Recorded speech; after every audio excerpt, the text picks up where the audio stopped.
My SP has told me he likes me but doesn't have time for a relationship and I deserve more. I so don't know if I should respect what he says or do I continue to manifest a relationship.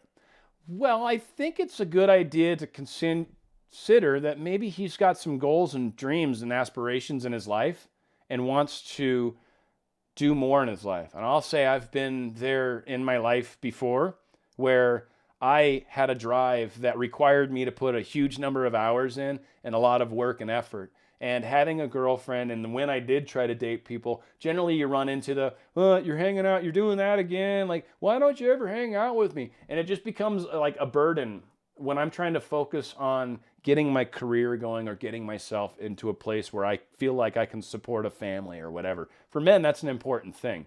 And if you could try to love him and understand that and be more understanding of that, then you might go a lot further towards bridging this gap that you have with him rather than kind of saying it's either you're with me or you're not. And it's not really true. If he's being honest with you based off of what you're telling me, I'm going to assume that, then maybe the guy's got some plans, right? And so you could either try to evolve the conversation to, well, I'm not going to wait per se, but when you get to a place, I would like you to consider, hitting me up or whatever. But a lot of the times by not being that tough force, that weird energy, that annoyance energy, if you will, and I'm not saying you are, I'm just using examples that work, then you're in a different place in his heart and mind and can actually sneak into that very busy man's schedule. Again, I've had people pull it off with me. I've had people come at me a little more abruptly and I push them the hell away. It's just kind of how guys are sometimes, especially a driven individual. And I am very driven. So again, it's one of those things